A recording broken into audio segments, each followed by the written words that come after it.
President Joe Biden will head to Europe at week's end for a three-country trip intended to bolster the international coalition against Russian aggression as the war in Ukraine extends well into its second year.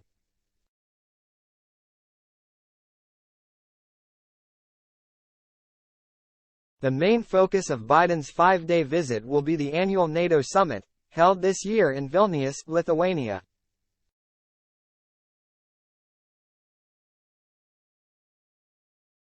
Also planned are stops in Helsinki, Finland, to commemorate the Nordic countries' entrance into the 31-nation military alliance in April, and Britain, the White House announced Sunday.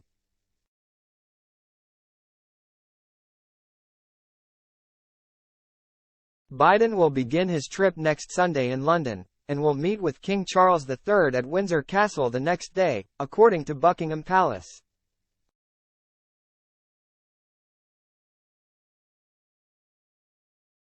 The president did not attend Charles's coronation in May, sending First Lady Jill Biden to represent the United States.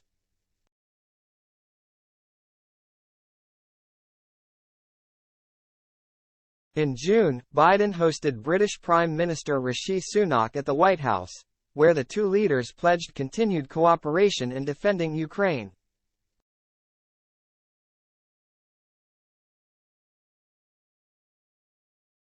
Sunak's office said he looked forward to welcoming Biden and that their meeting would build on earlier visits.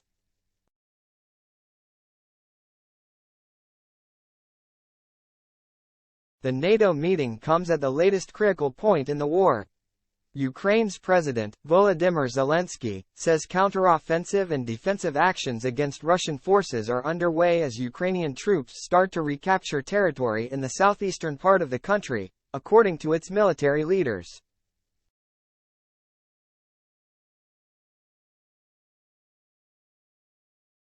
Jens Stoltenberg, NATO's Secretary-General, visited the White House on June 13, where he and Biden made clear that the Western alliance was united in defending Ukraine.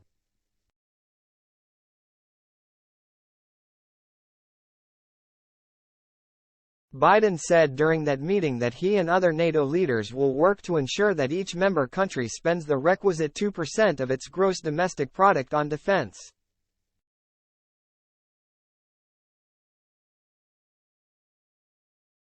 The NATO allies have never been more united.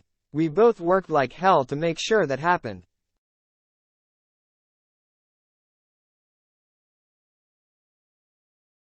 And so far, so good, Biden said as he sat alongside Stoltenberg, who is expected to extend his term for another year.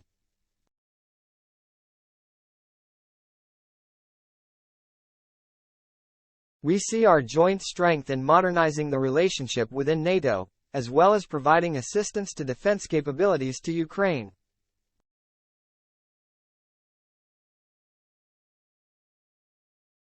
When Finland joined NATO in April, it effectively doubled Russia's border with the world's biggest security alliance.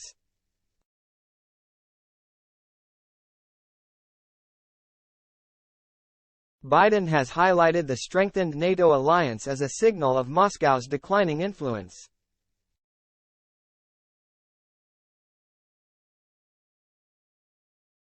Sweden is also seeking entry into NATO, although alliance members Turkey and Hungary have yet to endorse the move.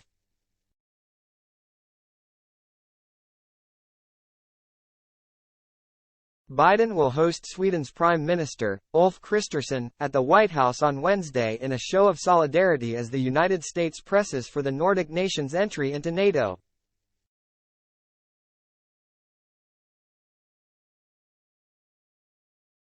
Turkey's President, Recep Tayyip Erdogan, has said Sweden is too lax on terrorist groups and security threats.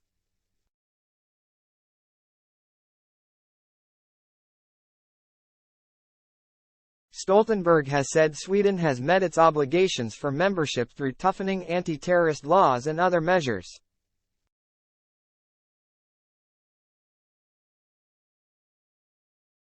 Hungary's reasons for opposing Sweden have been less defined, complaining about Sweden's criticism of democratic backsliding and the erosion of rule of law.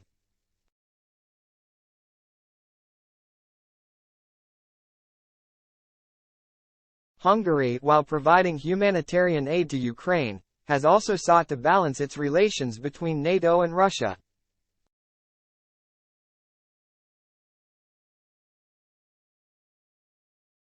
Budapest is heavily reliant on Russia for its energy requirements. All nations in the alliance have to ratify the entry of a new member country.